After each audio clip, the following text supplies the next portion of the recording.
हाँ जी ਬੱਚਿਓ ਪਿਛਲੇ ਲੈਕਚਰ ਦੇ ਵਿੱਚ ਤੁਸੀਂ ਫੈਰਾਡੇ ਲਾਸ ਪੜ੍ਹੇ ਨੇ ਇਲੈਕਟ੍ਰੋਮੈਗਨੈਟਿਕ ਇੰਡਕਸ਼ਨਸ ਦੇ ਤਿੰਨ ਲਾ ਸੀ ਫਸਟ ਲਾ ਸੈਕੰਡ ਲਾ ਐਂਡ ਥਰਡ ਲਾ ਤੋ ਲਾਸ ਦੇ ਵਿੱਚ ਅਸੀਂ ਕੀ ਪੜ੍ਹਿਆ ਕਿ whenever there is a magnetic flux linked with any circuit changes an induced EMF is set up inside the circuit ਕਿ ਜਦੋਂ ਵੀ ਫਲਕਸ ਕਿਸੇ ਸਰਕਟ ਦੇ ਨਾਲ ਚੇਂਜ ਕਰਦਾ ਤੋ ਇੱਕ EMF ਪੈਦਾ ਹੁੰਦੀ ਹੈ ਸਰਕਟ ਦੇ ਵਿੱਚ ਉਸ EMF ਨੂੰ ਇੰਡਿਊਸਡ EMF ਕਿਹਾ ਜਾਂਦਾ ਹੈ ਤੋ induced EMF lasts as long as the change continues means ਕਿ ਇੰਡਿਊਸਡ EMF ਉਦੋਂ ਤੱਕ ਰਹਿੰਦੀ ਹੈ ਜਦੋਂ ਤੱਕ ਕਿ ਚੇਂਜ ਰਹਿੰਦੀ ਹੈ ਮਤਲਬ ਫਲਕਸ ਵਧੇ ਜਾਂ ਘਟੇ ਚੇਂਜ ਹੋਣਾ ਚਾਹੀਦਾ ਹੈ ਤੇ EMF ਪੈਦਾ ਹੋਏਗੀ ਤੇ ਹੋਰ ਪੜਿਆ ਸੀ ਆਪਾਂ ਲੈਂਜਸ ਲਾ ਲੈਂਜਸ ਨੇ ਕੀ ਲਾ ਦਿੱਤਾ ਸੀ ਕਿ ਡਾਇਰੈਕਸ਼ਨ ਆਫ ਇੰਡਿਊਸਡ EMF ਕਿ ਇੰਡਿਊਸਡ EMF ਦੀ ਡਾਇਰੈਕਸ਼ਨ ਹਮੇਸ਼ਾ ਇਸ ਦਿਸ਼ਾ 'ਚ ਹੁੰਦੀ ਹੈ ਇਸ ਡਾਇਰੈਕਸ਼ਨ 'ਚ ਹੁੰਦੀ ਹੈ ਕਿ ਆਪਣੇ ਚੇਂਜ ਆਫ ਫਲਕਸ ਨੂੰ ਅਪੋਜ਼ ਕਰੇ ਮੀਨਸ ਜੇ ਫਲਕਸ ਇਨਕਰੀਜ਼ ਹੋ ਰਿਹਾ ਹੈ ਤੇ ਇਸ ਤਰ੍ਹਾਂ ਪੈਦਾ ਹੋਏਗੀ ਕਿ ਫਲਕਸ ਨੂੰ ਡਿਕਰੀਜ਼ ਕਰੇ ਜੇ ਫਲਕਸ ਡਿਕਰੀਜ਼ ਹੋ ਰਿਹਾ ਤੇ ਇੰਡਿਊਸਡ EMF ਇਸ ਡਾਇਰੈਕਸ਼ਨ 'ਚ ਪੈਦਾ ਹੋਏਗੀ ਕਿ ਫਲਕਸ ਨੂੰ ਇਨਕਰੀਜ਼ ਕਰੇ ਹੁਣ ਇੱਥੇ ਅਸੀਂ ਪੜਾਂਗੇ ਅੱਜ ਕਿ Lenz's law and conservation of energy means ਕਿ ਜਦੋਂ ਪਿਛਲੇ ਟੌਪਿਕਸ ਪੜ੍ਹ ਕੇ ਆਏ ਹਾਂ ਕਿ EMF ਪੈਦਾ ਹੁੰਦੀ ਹੈ ਕਰੰਟ ਪੈਦਾ ਹੁੰਦਾ ਹੈ ਕਿ ਇਹਦੇ 'ਚ there is no violation of conservation of energy principle of conservation of energy means कि एनर्जी ਅਸੀਂ ਪੜਿਆ principle of conservation of energy कि energy can either be created nor be destroyed ਜਦ ਕਿ ਇਸ ਨੂੰ ਇੱਕ ਰੂਪ ਤੇ ਦੂਸਰੇ ਰੂਪ 'ਚ ਬਦਲਿਆ ਜਾ ਸਕਦਾ ਹੈ એનર્ਜੀ ਨੂੰ ਨਾ ਪੈਦਾ ਕੀਤਾ ਜਾ ਸਕਦਾ ਨਾ ਹੀ ਖਤਮ ਕੀਤਾ ਜਾ ਸਕਦਾ ਹੈ ਤਾਂ ਲੈਂਜਸ ਲਾ ਨੇ ਕਿਹਾ ਕਿ EMF ਫੈਰਾਡੇਜ਼ ਦੇ ਅਨੁਸਾਰ ਜਿਹੜੀ EMF ਸਰਕਟਸ ਪੈਦਾ ਹੋ ਰਹੀ ਹੈ ਉਹ ਵੀ principle of conservation of energy ਦੇ ਨੂੰ ਧਿਆਨ ਦੇ ਵਿੱਚ ਰੱਖ ਕੇ ਹੀ ਹੈ ਉਹ ਕਿਸ ਤਰ੍ਹਾਂ ਸਪੋਜ਼ ਆਪਣੇ ਕੋਲ ਸਰਕਟ ਹੈ ਤਾਂ ਅਸੀਂ ਮੈਗਨੈਟਿਕ ਫਲਕਸ ਇਹਦੇ ਨਾਲ ਚੇਂਜ ਕਰਦੇ ਹਾਂ ਕਿਵੇਂ ਇੱਕ ਬਾਰ ਮੈਗਨੇਟ ਅੰਦਰ ਨੂੰ ਲੈ ਕੇ ਜਾਂਦੇ ਆ ਤਾਂ ਨੈਚੁਰਲੀ ਨਾਰਥ ਪੋਲ ਜਦੋਂ ਇੱਧਰ ਅੰਦਰਲੇ ਪਾਸੇ ਆਏਗਾ ਤਾਂ ਫਲਕਸ ਇਨਕਰੀਜ਼ ਹੋਏਗਾ ਤਾਂ ਫਲਕਸ ਇਨਕਰੀਜ਼ ਹੋਣ ਦੇ ਕਰਕੇ ਇਹਦੇ 'ਚ ਕਰੰਟ ਪੈਦਾ ਹੋਏਗਾ ਕਰੰਟ ਇਸ ਡਾਇਰੈਕਸ਼ਨ 'ਚ ਪੈਦਾ ਹੋਏਗਾ ਕਿ ਇਹਦੇ ਫਲਕਸ ਦੀ ਇਨਕਰੀਜ਼ ਨੂੰ ਘਟਾਏ ਮਤਲਬ ਇਹਦੇ ਬਾਰ ਮੈਗਨੇਟ ਦੀ ਮੋਸ਼ਨ ਨੂੰ ਅਪੋਜ਼ ਕਰੇ ਮਤਲਬ ਇੱਥੇ ਐਂਟੀ ਕਲੋਕਵਾਈਜ਼ ਕਰੰਟ ਫਲੋ ਕਰੇਗਾ ਤਾਂ ਕਿ ਇੱਥੇ ਕੀ ਬਣ ਜੇ ਨਾਰਥ ਪੋਲ ਨਾਰਥ ਰਿਪੈਲ ਕਰਨਗੇ ਤਾਂ ਹੀ ਫਲਕਸ ਨੂੰ ਡਿਕਰੀਜ਼ ਕਰੇਗਾ ਤੋ ਜਿਹੜੀ ਮੈਗਨੇਟ ਦੀ ਮੋਸ਼ਨ ਦੇ ਵਿੱਚ ਜਿਹੜੀ એનર્ਜੀ ਹੈ ਉਹ ਕਿਹੜੀ એનર્ਜੀ ਹੈ mechanical energy is converted to electrical energy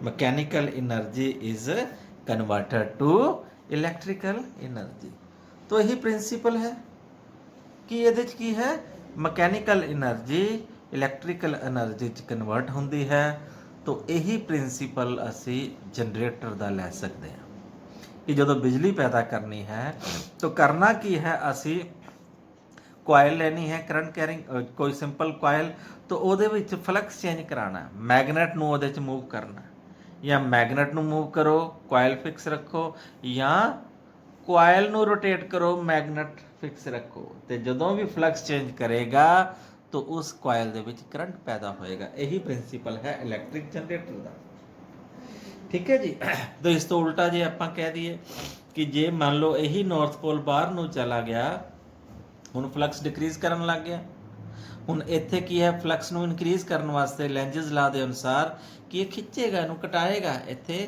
south ਪੋਲ ਪੈਦਾ ਹੋਏਗਾ ਮੀਨਸ ਕਲੋਕਵਾਈਜ਼ ਡਾਇਰੈਕਸ਼ਨ 'ਚ ਕਰੰਟ ਪੈਦਾ ਹੋਏਗਾ ਤਾਂ ਕਿ ਇਸ ਨੂੰ ਖਿੱਚੇ ਤਾਂ ਹੁਣ ਫਿਰ ਮਕੈਨੀਕਲ એનર્ਜੀ ਜਿਹੜੀ ਬਾਹਰ ਨੂੰ ਜਾਣ ਚਲਾ ਰਹੀ ਹੈ ਤਾਂ ਇਹਦੇ 'ਚ ਇਲੈਕਟ੍ਰੀਕਲ એનર્ਜੀ 'ਚ ਕਨਵਰਟ ਹੋ ਜਾਏਗੀ ਠੀਕ ਹੈ ਜੀ ਇਹ ਹੈ ਆਪਣੇ ਕੋਲ ਨੈਕਸਟ ਆਪਣੇ ਕੋਲ ਹੈ topic Fleming's right hand rule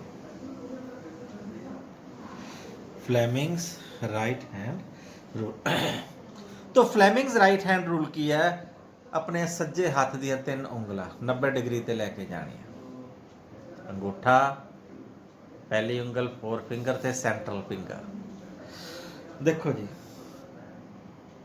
हुण जिहड़ा अंगूठा है, मेरे तो हाथ तो नहीं उस तरह बनना, ठीक है। ये मान लो अपना की है हाथ, आ की है अंगूठा, दिस इज थंब। एक ही है 4 फिंगर, पहली फिंगर, इनू कहते हैं सेंट्रल फिंगर। तो अंगूठा direction of motion of the conductor है, 4 finger points the direction of magnetic field, and central finger points the direction of induced current. तो सेंट्रल फिंगर इंड्यूस्ड करंट की डायरेक्शन शो करेगा। Now ये सी अपना Fleming's right hand rule. एक आधे वास्ते use किया जाता है, it is used to find the direction of induced current. याद रखियो Fleming's left hand rule use करते सी आपां, ऑफ डायरेक्शन ऑफ फोर्स वास्ते फ्लेमिंग्स लैफ्ट हैंड रूल करते सी, लेकिन डायरेक्शन ऑफ मैग्नेटिक फील्ड या फिर डायरेक्शन ऑफ करंट वास्ते Fleming's right hand rule use करते हैं। ओके, नेक्स्ट है अपने को motional EMF, motional electromotive force. देखो ईएमएफ पैदा करने के कितने तरीके ने, ईएमएफ पैदा करने के तरीके ने कि ईएमएफ चेंज किमें होएगी। तो ਆਪਾਂ पढ़िया है induced EMF E which is equal to या directly proportional to D phi upon D T, means rate of change of flux. तो ईएमएफ पैदा करने के तरीके किन्ने होणगे, जिन्ने फ्लक्स चेंज करने के तरीके होणगे। फाई, फाई की formula phi, phi is B dot A या फिर B A cos of theta. तो मैग्नेटिक फील्ड चेंज हो जाएगा, फ्लक्स चेंज हो जाएगा, एरिया चेंज हो जाएगा, फ्लक्स चेंज हो जाएगा। तो एंगल थीटा चेंज हो जाएगा तो फ्लक्स चेंज हो जाएगा। तो ये ਆਪਾਂ एरिया चेंज हो जाएगा। आ थोड़े को डायग्राम दिखा रखी है, क्रॉस शो क्या करते हैं, रेड कलर के क्रॉस ये शो करते हैं मैग्नेटिक फील्ड लाइनस जिसकी डायरेक्शन की है परपेंडिकुलर वर्टिकली इनवर्ड। सपोज करो तीर कड्डे है, तीर के पिछे जो क्रॉस नज़र आ रहे हैं, तीर थले नूं है, मतलब मैग्नेटिक फील्ड लाइनस हेठा नूं है। पी क्यू आर एस की है, एक अपने को कॉयल है, एल दी लेंथ है, तो वो वी वेलोसिटी दे नाल अंदर नूं आ रही है, वी वेलोसिटी दे नाल कॉयल अंदर नूं मूव कर रही है। Now x is the length of the coil, breadth of the coil, L length है, एक्स की है breadth inside the magnetic field. then what is the magnetic flux linked with the coil? Formula flux का है B into A means B into L into X, लंबाई गुना चौड़ाई। तो induced EMF का फार्मूला है minus d phi upon D t, negative sign होंगे तो फाई की वैल्यू पुट कर देने इतने minus d upon D t of B L and x. देखो जो कॉयल अंदर ना मूव कर रहा है, एक्स का वेरी कर रहा है, ना लेंथ चेंज करेगा ना बी मैग्नेटिक फील्ड भी नहीं चेंज करेगा, बी तो एल दोनों कॉन्स्टेंट ने। असी की करांगे, इन्होंने दोनों को बाहर ले लांगे, इंड्यूस्ड ईएमएफ की वैल्यू आ जाएगी minus B into L into D X upon D T. तो D X upon D T क्या है, rate of change of displacement with respect to time, D X upon D T आप लिख सकते हैं बी माइनस साइन, क्योंकि negative direction वाले पास से जा रही है तो we will take the minus sign, क्योंकि एक्स डिक्रीज कर रहा है। तो इंड्यूस्ड ईएमएफ की वैल्यू क्या रहेगी, B into L into V, in motional EMF. Very important formula है, याद रखा है, वेरी इंपॉर्टेंट। मैग्नेटिक फील्ड पता है, एल पता है लेंथ है, एंड वेलोसिटी पता है, तो असी EMF induced EMF find out कर लवांगे। ਜੇ ਕੋਇਲ ਦੀ ਰੈਜ਼ਿਸਟੈਂਸ ਵੀ ਪਤਾ ਤੇ ਅਸੀਂ ਕਰੰਟ ਵੀ ਫਾਈਂਡ ਆਊਟ ਕਰ ਸਕਦੇ ਹਾਂ E upon R means BLV upon R। तो ये आ जाएगा motional EMF, a emotional current. Okay, ये सी electromotive force with motional conductor, motional EMF। Next है motional induced EMF in a conducting rod.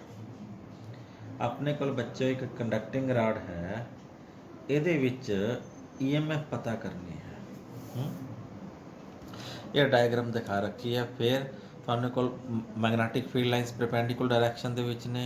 ਇਹ ਆਪਣੇ ਕੋਲ ਰਾਡ ਹੈ L, L is the length of the rod. ਘੁੰਮ ਰਹੀ ਹੈ ओमेगा, इट्स एंगुलर वेलोसिटी। ਦਿੱਤਾ क्या है, L इज द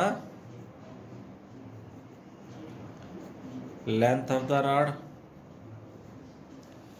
राड की लेंथ L है। ओमेगा क्या दिता है, एंगुलर वेलोसिटी। एंड B क्या दिता है, magnetic field. B is given the magnetic field strength acting perpendicular vertical downward direction। हाँ, जो रॉड घूमेगा सर्कल च घूमेगा, then what is the area, area of the rod, pi L square for complete circle।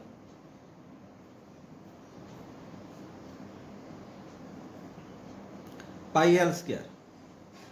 तो let omega is the angular velocity, then time taken to complete one cycle, time period।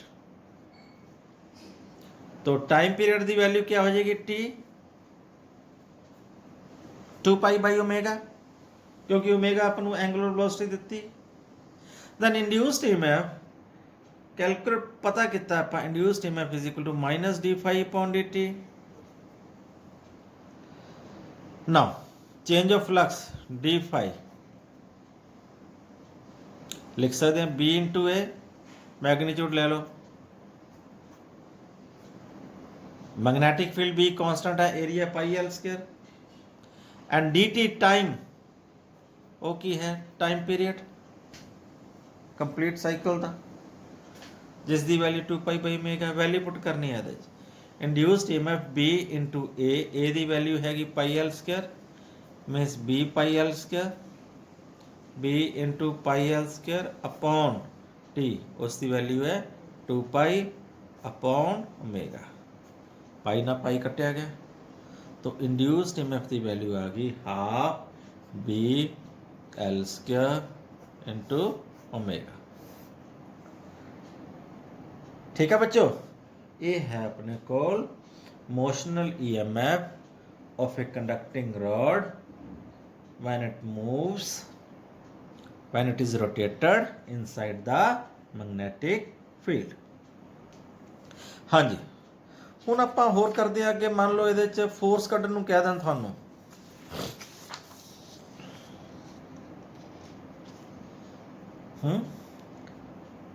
magnetic force, what is the force acting on a movable arm।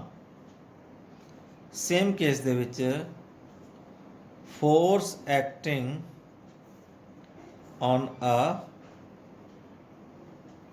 movable arm inside the magnetic field, something like that। आ वाला case ਹੁਣ ਇਹਦੇ ਚ induced EMF ਪੈਦਾ ਹੋਈ ਹੈ ਤੇ force ਵੀ ਲੱਗੇਗੀ ਨਾ, तो इस केस ਦੇ ਵਿੱਚ ਫੋਰਸ ਦੀ ਵੈਲਿਊ ਕੀ ਹੋਏਗੀ। ਹਾਂਜੀ, ਲੈਟਸ ਡੂ दैट। ਹੁਣ force on a current carrying conductor when it is placed inside a magnetic field, magnetic effects of current पढ़ चुके हैं बच्चों। F is equal to I into L cross B, F is equal to I into L cross B।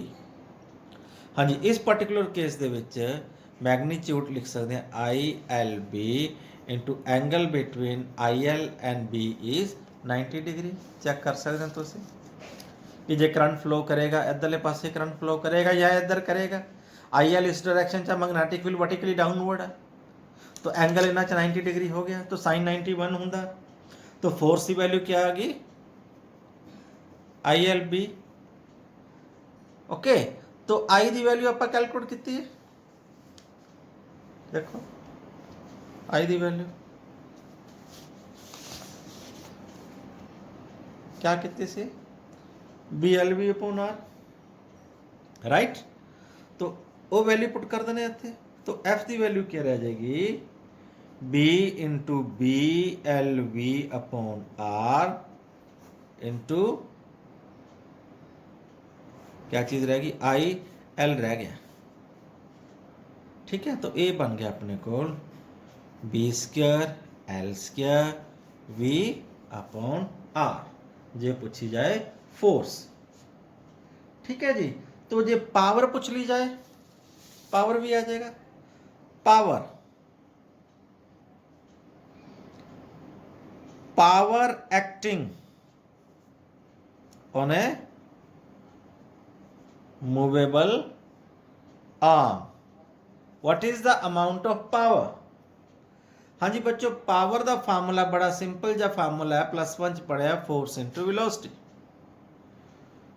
ठीक है जी। तो force की value अपन पता है, B² L² V upon R into V, तो ये बन जाएगा B² L² V² upon R power.